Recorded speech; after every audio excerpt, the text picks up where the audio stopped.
FTI Minister of Information, Culture and Tourism, Alhaji Lai Mohammed was before now the spokesman of the All Progressives Congress, APC.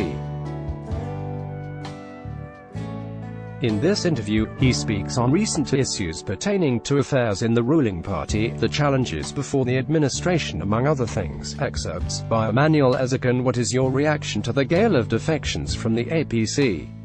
Was it an event you were expecting, or it took you by surprise?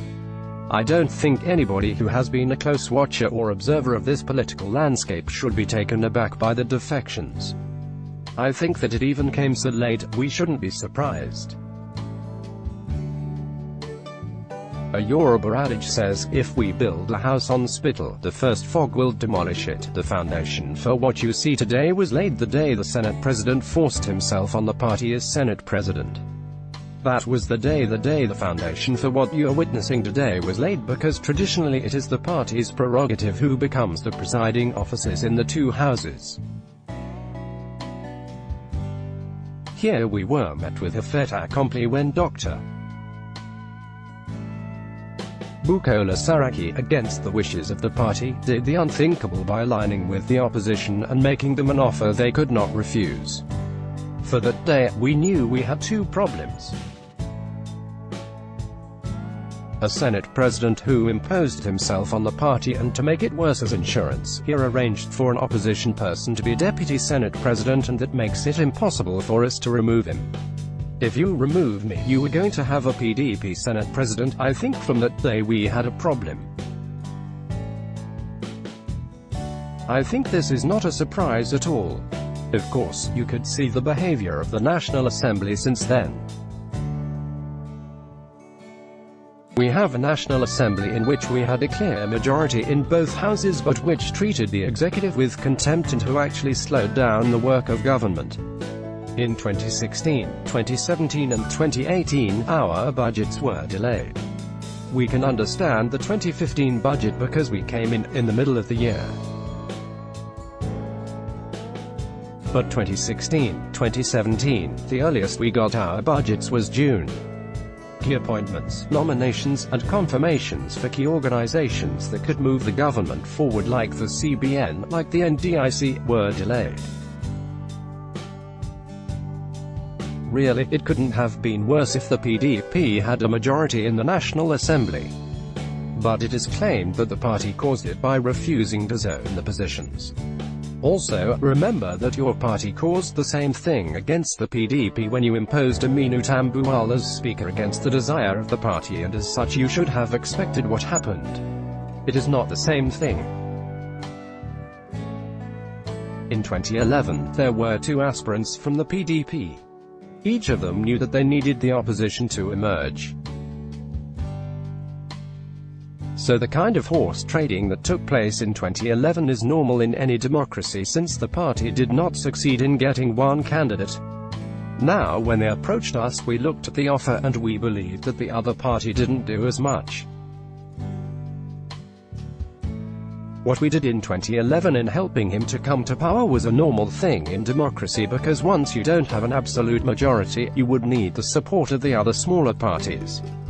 And in 2011 we were the biggest minority in the House of Representatives. So does your government want Saraki removed, or it is just a party affair? I think the chairman of the party has spoken and he has asked him to resign. PDP is harvesting people from your party. What are you also doing to poach the members? I have just told you now that I have harvested even without any struggle.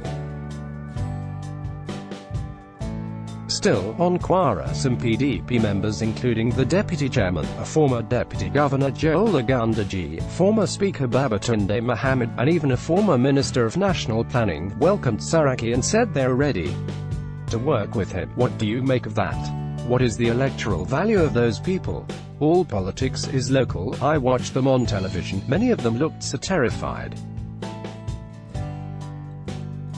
They were even afraid they were being shown, because these are the same people that have been talking to me. I don't want to mention names. I laughed when I saw them because they were uncomfortable. They were being televised. We are very confident that we're going to win election in Kwara State because we have the numbers. Compare those people on television with the crowd that received me, the enthusiasm, the air of liberation. What is your reaction to the allegations of selective implementation of the anti-corruption fight? This allegation of the selective fight is not correct. The former governor of Plateau State who has been sentenced, was he not in ACN? You forget one thing, that the executive is quite independent of the judiciary. We can only prosecute, we can't convict anybody. It is left for the court to convict. So this thing about once you become a member of APC, you are free. Tell me one member of the APC whose prosecution has been stopped because he crossed over to APC. Those who have charges before the court, there is no way the executive can instruct the court to stop that case. Police sieged the residence of the Senate President. It was fake news, it didn't happen. I called the IG, and the police pro went on television that it was not true. In this age of fake news, you could manipulate the picture in a manner that something that happened somewhere could be transported here. What can you say this government has done to deserve re-election? You see, we have delivered all promises we made. We came in and we promised we were going to fight insecurity.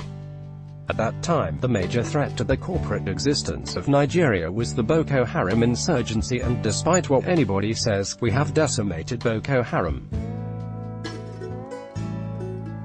Today there is relative peace.